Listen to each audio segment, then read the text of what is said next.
Olá pessoal, vamos lá então dar uma olhadinha na parte da nossa soma da série. Então olha só, né? Como a gente está falando aqui, né, de séries infinitas, agora eu gostaria de falar um pouquinho sobre as somas parciais das nossas séries. Na aula sequência a gente fala da soma infinita um pouco mais a fundo. Então olha só, quando a gente está falando, né, de uma série infinita, o que acontece? Né? Nós temos aqui um UK genérico, que se a gente for abrir os termos da nossa série vai ficar o 1 mais o 2 mais o 3 mais o 4 e por aí vai. Agora o que acontece, né? Algumas vezes, né, ou até para ser um pouco mais preciso, na maioria das vezes a gente quer somar até um determinado ponto. Por quê? A gente não vai rodar um computador para ele girar infinitas casas, somar infinitos termos. Por quê? Porque se a gente fizer isso, o programa vai ficar rodando para sempre, certo? Então a gente geralmente, né, coloca assim, na prática, coloca um determinado valor lá para terminar a nossa soma. Então olha só, quando a gente está falando de uma soma parcial, o que acontece? Nós estamos falando aqui de um K começando em 1, mas não terminando lá em infinito. Vamos terminar, por exemplo, em 4. Terminando em 4, esse nosso somatório seria o quê? O 1 mais o 2 mais o 3 mais o 4. E essa daqui, gente, é uma soma parcial, tá? Uma soma parcial da nossa série, e é isso que a gente vai tratar nessa aula aqui. Então, olha só, gente, o que é mais importante de a gente lembrar? Você lembra lá da parte da PG, onde a gente tinha o somatório lá dos termos? Eu quero somar os 30 primeiros termos da nossa PG, né? A gente usava essa fórmula aqui. O que a gente vai fazer agora? Vamos traduzir isso, né, para nossa aplicação aqui em séries, que é a mesma fórmula que a gente vai utilizar, só, né, agora a gente não está falando mais de A1, Q na N e tal, a gente está falando, né, de primeiro termo, de razão. Na prática assim, né, da fórmula é a mesma coisa, mas a gente precisa ter um pouquinho de vocabulário para garantir que não vamos errar nada. Então o A1, o que é para nós agora?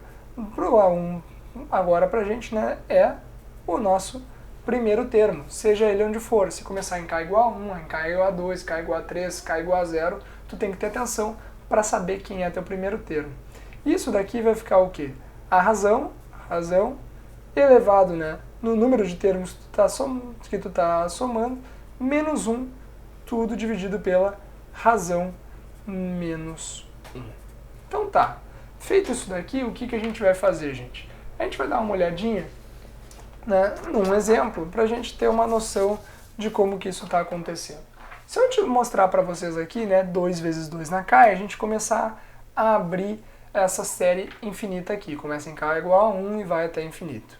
Com K igual a 1, nós vamos ficar com 2 vezes 2 na 1, que é 4, mais 2 vezes 2 na 2, que vai ser 4, né? 4 vezes o 2, que vai dar 8, mais 2 vezes o 2 na 3, né, que vai ser 16, mais 32 e por aí vai, certo? Então a gente está falando aqui, né, na prática, né, de um 2K mais 1, né, se a gente só juntasse tudo numa série só, tudo num UK só. Mas então, gente, olha só, se eu quisesse, por exemplo, fazer somas parciais, o que eu faria?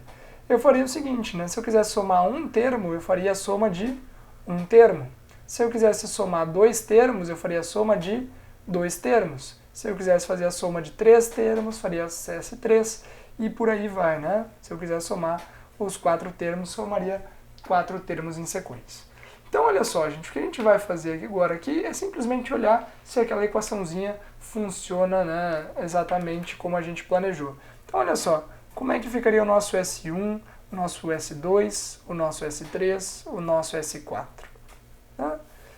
S1 é só o primeiro termo, seria 4. O nosso S2 seria o primeiro mais o segundo, seria 4 mais 8, que dá 12. O nosso S3 seria o 12 mais o 16, que vai dar 28. E, né, o 28 mais o 32, que daria 60.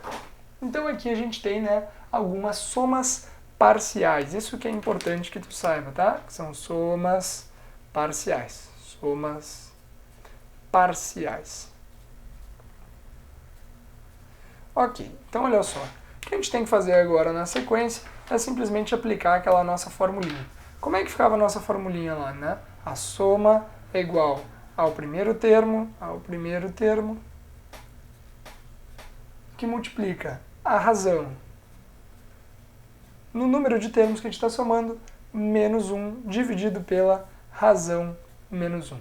Isso aqui, gente, é sempre bom que a gente reescreva, né? Porque quando a gente vai reescrevendo, a gente vai naturalmente memorizando as coisas. Então, olha só, digamos que eu queira calcular a nossa S1. Como é que vai ficar a nossa S1? A nossa S1 é o nosso primeiro termo. Quem que é o nosso primeiro termo? É 4. Então, a gente vai com 4, que multiplica quem? A nossa razão. Quem que é a nossa razão?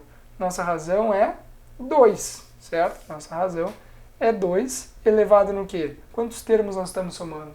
Nós estamos somando um termo. Esse n é o mesmo n daqui, né? Sn e o n. Menos 1 dividido pela razão, que é 2, menos 1. Então, isso aqui vai dar 1 com 1, né? Corta esses dois aqui, que vai dar 4. Perfeito. Se a gente quisesse calcular o nosso S2, como é que ficaria? Nosso primeiro termo, que vale quanto? 4, que multiplica a razão, que é quanto? 2 elevado ao quadrado, porque é a nossa soma de dois termos. Menos 1, tudo dividido por 2 menos 1. E, portanto, a gente vai com 4, que multiplica quem? 2 ao quadrado, né? 2 ao quadrado que é 4, 4 menos 1 que é 3. Dividido por 1, isso daqui dá 12. E é justamente, né, a nossa soma aqui certinha. Então, gente, eu não vou fazer mais aqui, até porque o papel já acabou, mas a ideia é bastante prática, né? É simplesmente a gente pegar aqui, né, toda essa equação aqui, toda essa formulinha que a gente usava lá na progressão geométrica e começar a usar aqui. É bastante simples, né? Somas parciais é realmente bastante simples. A única coisa que tu tem que ter atenção, obviamente, é, né, quem é o teu primeiro termo. Eu vou bater nisso em praticamente todas as aulas de séries, tá? Quem é o teu primeiro termo, ok? Então tá, gente, na aula sequência a gente vê, né, as somas infinitas. Um abraço, até logo!